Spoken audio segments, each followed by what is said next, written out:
Hello बच्चों, welcome back to ED Academy. आप सभी का एक बार फिर से हमारे चैनल ईडी एकेडमी पे स्वागत है। जैसा कि आपको पता ही अपनी एक सीरीज चल रही है जिसमें अपने चैप्टर शुरू कर रखा है केमिकल रिएक्शन एंड इक्वेशन। ठीक है, टाइप्स ऑफ रिएक्शन अपन देख रहे थे और अपन ने लास्ट लेक्चर में देखा था कि कॉम्बिनेशन रिएक्शन क्या होता है और डिकम्पोजिशन रिएक्शन क्या होता है। ठीक है, आशा करता हूं आप सभी को समझ में आया होगा, कुछ क्वेश्चंस वगैरह आपने बनाने की कोशिश की होगी। ठीक है, कुछ अगर डाउट्स वगैरह आए तो आप कमेंट बॉक्स में मैसेज कर सकते हैं, मैं बिल्कुल आपका आंसर करने की कोशिश करूंगा। ठीक है, आज अब हमको जो रिएक्शन देखनी है वो है हमारे पास में displacement reaction and double displacement reaction. दो तरह की रिएक्शन अपने को देखनी है, एक रिएक्शन है डिस्प्लेसमेंट और दूसरी है डबल डिस्प्लेसमेंट रिएक्शन। चलो शुरू करते हैं।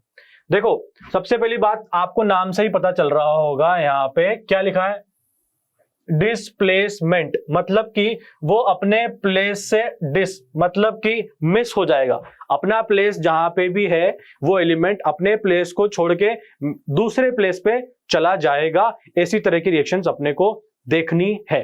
देखो, a chemical reaction in which a highly reactive species or element displaces or pushes out a less reactive element from its solution is called displacement reaction।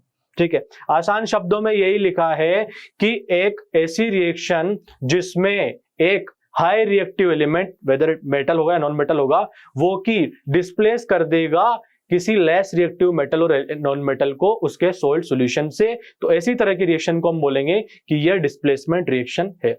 देखो, जनरल रिएक्शन क्या होगी कि जैसे ये लिखा है कि बी और सी एक कंपाउंड ऑलरेडी बना हुआ है।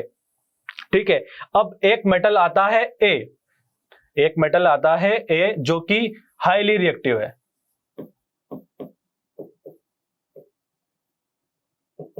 ठीक है, और बीसी आपका कंपाउंड ऑलरेडी बना हुआ था। अब मैंने क्या बोला है, बीसी कंपाउंड बना हुआ है लेकिन उस कंपाउंड में जो मेटल है वो लीस्ट रिएक्टिव होगा।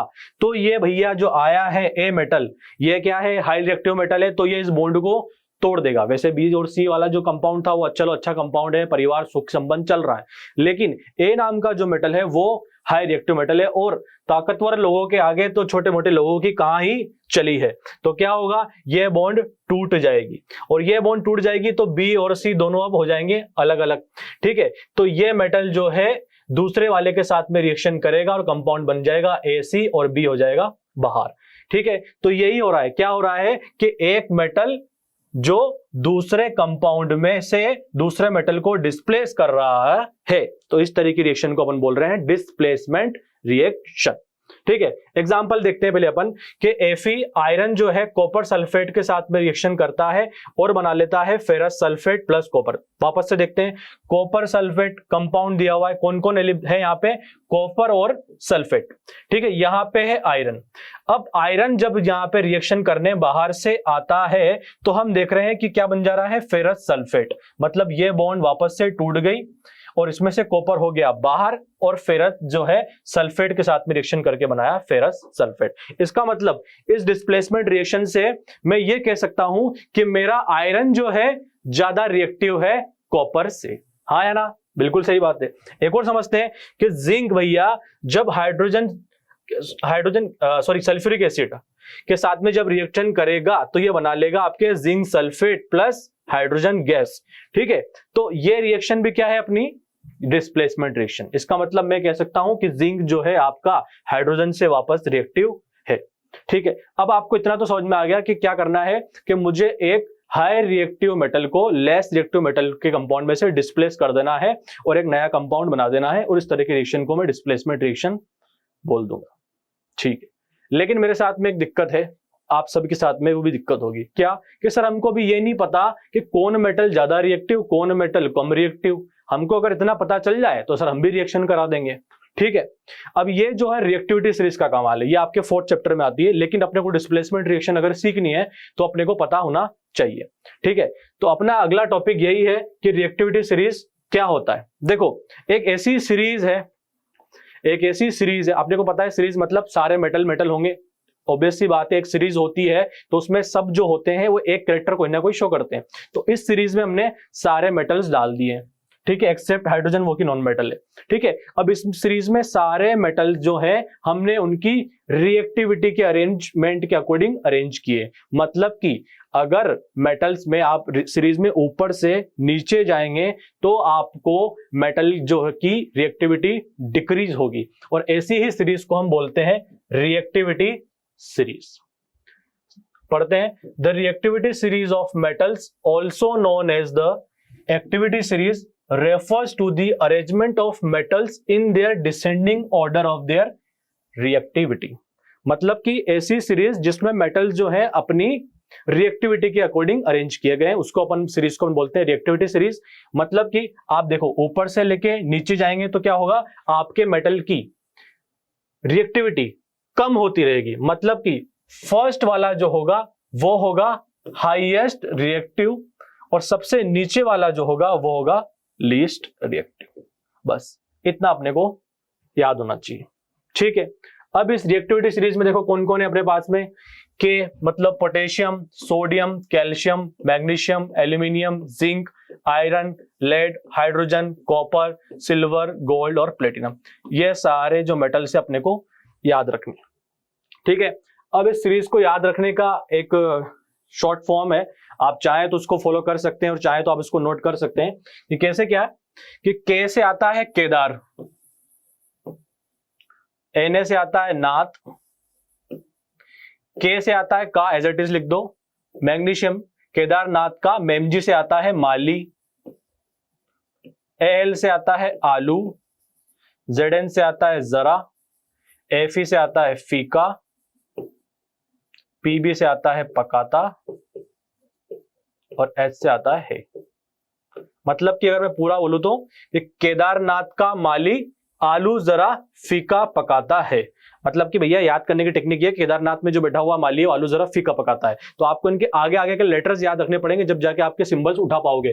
जैसे केदारनाथ को उठाया हमने, तो केदारनाथ में आपको याद रखना है कि के stands for potassium, SIM, Na stand for sodium, Ca stand for calcium. तो ये सीरीज है, आप नोट कर सकते हैं और आपको ये याद हो जाएगी। ठीक है, अब इसके नीचे जो है उनको याद करने की टेक्निक मैंने ऐसे बना रखी है कि है तक छोड़ दो, उसके बाद में आप यहां लिखो हाई, एच से लिखो हाई, Cu से कोट, Ag से अगरतला,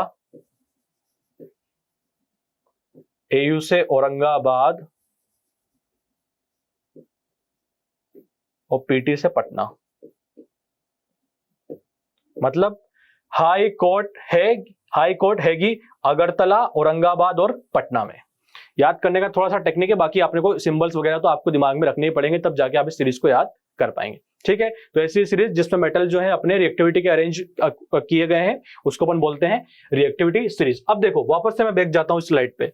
देखो मैंने क्या बोला है कि फेरस आयरन जो है आपका कॉपर सल्फेट के साथ में रिएक्शन करना चाह रहा है। ठीक है, हम कंपेयर करते हैं आयरन का है भैया, iron iron iron iron iron iron iron iron ढूंढा ढूंढा, ये रहा आयरन, ये रहा। कॉपर कहाँ है, कॉपर नहीं है यहाँ पे, कॉपर कहाँ है, कॉपर ये रहा। ठीक है, अब इसका तो कंपाउंड बना हुआ है, ये रिएक्शन करना चाह रहा है, तो क्या आयरन ज्यादा रिएक्टिव है? सर बिल्कुल रिएक्टिव है। क्यों? क्योंकि अपन ने बोला है बच्चों कि जो ज्यादा ऊपर है इस सीरीज में वो ज्यादा रिएक्टिव, जो कम है वो लेस रिएक्टिव। तो भैया आयरन जो है मोर रिएक्टिव है और कॉपर सल्फेट वाला जो है कॉपर लेस रिएक्टिव है, तो ये बॉन्ड को तोड़ देगा और रिएक्शन हो जाएगी। ठीक है, अच्छा मैं आप लोगों से पूछता कि अब उल्टा होता है, क्या हो रहा है कि फेरस सल्फेट जो है ऑलरेडी बॉन्ड बना हुआ है, कंपाउंड बना हुआ है, अब कॉपर रिएक्शन करना चाह रहा है, तो क्या रिएक्शन होगी, तो क्या बनेगा या रिएक्शन नहीं होगी? बताएं, कमेंट बॉक्स में आंसर देने की कोशिश करें।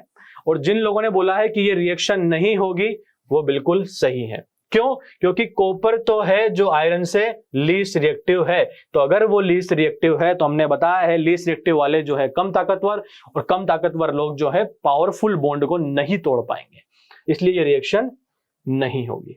ठीक है, अब देखो डिस्प्लेसमेंट रिएक्शन मैंने वैसे आपको ऑलरेडी बता ही दिया कि मेटल मेटल को डिस्प्लेस कर रहा है और नॉन मेटल को डिस्प्लेस कर रहा है। ठीक है, हाई रिएक्टिव मेटल जो होगा लीस्ट रिएक्टिव मेटल को डिस्प्लेस कर देगा, और लीस्ट रिएक्टिव नॉन मेटल जो है लीस्ट रिएक्टिव नॉन मेटल को डिस्प्लेस कर देगा। इसी तरीके से अपने डिस्प्लेसमेंट रिएक्शन के दो टाइप दे दिए। एक्चुअली ऐसे होते नहीं है पर अपने लिख दिया क्या कि एक more active metal displaces a less active metal from compound. यही बात थी कि फेरस जो है कॉपर सल्फेट को डिस्प्लेस कर देगा, किसको? कॉपर को डिस्प्लेस कर देगा और बना देगा फेरस सल्फेट और कॉपर बाहर। ठीक है, अब देखो एक नॉन मेटल की हमने सीरीज नहीं लिखाई है, लेकिन आप चाहें तो इसमें ऐड कर सकते हैं। हेलोजेंस के लिए अपन लिखते हैं, बस जनरली आपके लेवल पे इतना ही काफी रहेगा। लिख लिए फ्लोरीन, क्लोरीन, ब्रोमीन और आयोडीन, बस इतना याद रख ले आप। Reactivity series for non metals, इसमें आपका काम हो जाएगा। Fluorine, chlorine, bromine, iodine, halogen group अपन बोलते हैं। पीरियोडिक टेबल में अपना 17 ग्रुप होता है, जब आप पीरियोडिक टेबल में देखेंगे तो इसी ऑर्डर में जमे हुए हैं, फ्लोरीन, क्लोरीन, ब्रोमीन और आयोडीन, और इसी ऑर्डर में इनकी रिएक्टिविटी है।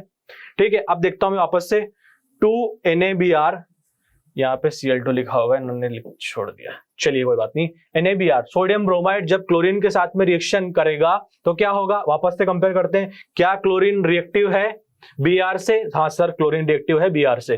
तो क्या होगा, क्लोरीन जो है इस ब्रोमीन वाली बॉन्ड को तोड़ देगा और Na क्लोरीन चला जाएगा अंदर, तो बन जाएगा सोडियम क्लोराइड और ब्रोमीन गैस बाहर। बस, तो इन सब रिएक्शंस में क्या हुआ, हमने यही देखा ऑल इन ऑल के एक हाई रिएक्टिव मेटल हुआ या नॉन मेटल हुआ, डिस्प्लेसमेंट तभी कर पाएगा जब कंपाउंड के अंदर लेस रिएक्टिव मेटल और नॉन मेटल रहेगा। ओके, ठीक है, आगे बढ़ते हैं।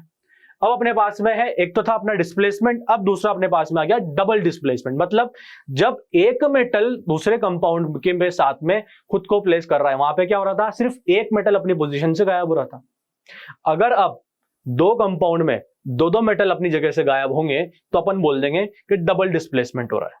देखो कैसे हो रहा है, लिखा है कि double displacement reaction is a type of reaction where part of one reactant is replaced by part of another reactant. मतलब रिएक्टेंट का एक पार्ट जो है वो क्या होगा, दूसरे रिएक्टेंट के पार्ट से रिएक्ट कर जाएगा। देखो जनरल रिएक्शन क्या लिखी है कि AB एक कंपाउंड बना हुआ है, दूसरा लिखा हुआ है CD एक कंपाउंड बना हुआ है।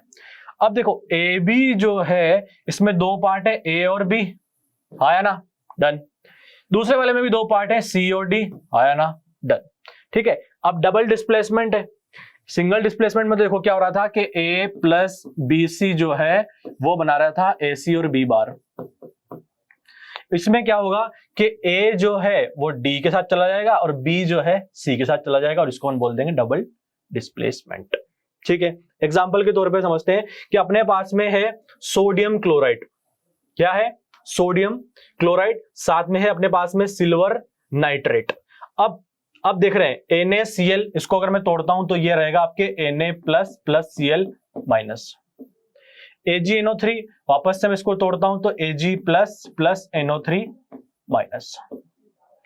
अब हमने बोला है क्या होगा कि एक रिएक्टेंट जो है दूसरे रिएक्टेंट के साथ में एक्सचेंज करेंगे आयंस को। अब देखो ये वाला प्लस जो है ये इस वाले माइनस के साथ में रिएक्ट कर जाएगा, क्या बनेगा, NaNO3, ये रहा। ये वाला प्लस इस वाले के साथ में तो Ag प्लस और Cl माइनस, ये रहा। अब एक पॉइंट और इंपॉर्टेंट है यहाँ पे नोट करने का कि डबल डिस्प्लेसमेंट तो है ही सही, साथ में यहाँ पे प्रेसिपिटेशन हो रहा है, मतलब कि प्रेसिपिटेट बन रहा है सिल्वर क्लोराइड का।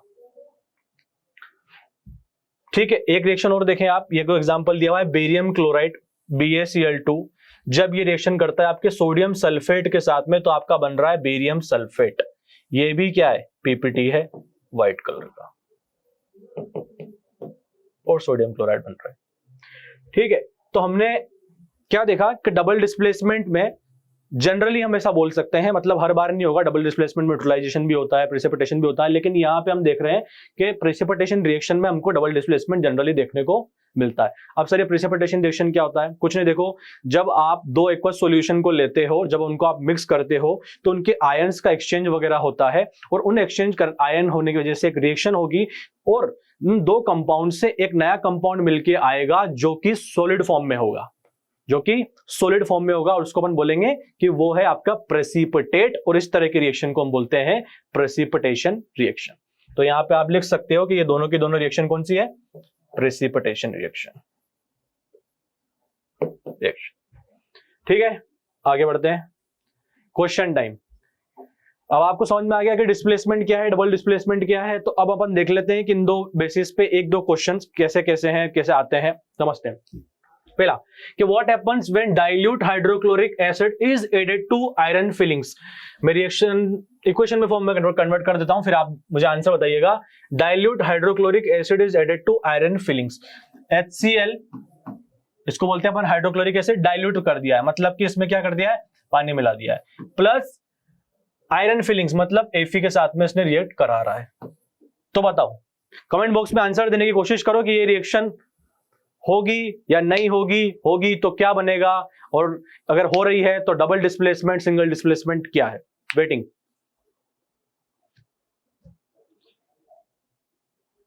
आया आंसर बच्चों? आई होप कुछ लोगों का तो आया ही होगा, क्योंकि ये आंसर मतलब ये क्वेश्चन जो है बहुत सिंपल है। क्या हो रहा है यहाँ पे हम देख रहे हैं कि सिंगल डिस्प्लेसमेंट हो रहा है। देखो वापस से रिएक्टिविटी सीरीज में जाते हैं, गए गए गए, ये रहा हाइड्रोजन अपना, ये रहा सीरीज में, और आयरन जो है ये रहा उससे ऊपर है, और अगर वो उससे ऊपर है मतलब कि वो ज्यादा रिएक्टिव है, और अगर वो ज्यादा रिएक्टिव है तो वो हाइड्रोजन को बोलेगा चल दो भैया टाटा बाय बाय, तुम्हारा हो गया काम। तो हाइड्रोजन तो निकल जाएगा बाहर H2 गैस की फॉर्म में, और Fe जो है Cl2 के साथ में रिएक्शन करके बनाएगा FeCl2। अब ये कैसे बनाता है, वापस से अपन ने लास्ट क्लास 2-3 क्लास में पहले ही पढ़ा था कि आयरन की वैलेंसी 2, क्लोरीन की 1, रिएक्शन चेंज हो जाएगा और FAS क्लोराइड बन जाएगा। ठीक है, तो इसका ऑप्शन अब देख लो कौन सा है कि hydrogen gas and iron chloride are produce, chlorine gas and hydrogen, ये तो हो नहीं सकता। हाइड्रोक्साइड कहां से आ जाएगा, नो रिएक्शन टेक्स प्लेस, नई रिएक्शन तो होगी भैया। Iron salt and water is produce, iron salt water तो है नहीं यहाँ पे, ये भी गलत। तो ऑप्शन कौन सा बचा, फर्स्ट। दिख रहा है हाइड्रोजन गैस है और आयरन क्लोराइड भी बन रहा है। ठीक है, चलो आसान क्वेश्चन है, एक क्वेश्चन और है इसमें कि Fe2O3 plus aluminium gives Al2O3 plus Fe, मतलब कि आयरन ऑक्साइड जब है आपके एल्यूमिनियम के साथ में रिएक्शन करता है तो बनाता है एल्यूमिनियम का ऑक्साइड और साथ में आयरन को बाहर निकाल देता है। तो ये रिएक्शन कौन सी है भैया, फर्स्ट कॉम्बिनेशन है, सेकंड डबल डिस्प्लेसमेंट है, थर्ड डिकम्पोजिशन है, फोर्थ डिस्प्लेसमेंट है। चारों की चारों रिएक्शन के टाइप अब आपको आते हैं, आंसर देने का कोशिश कीजिए।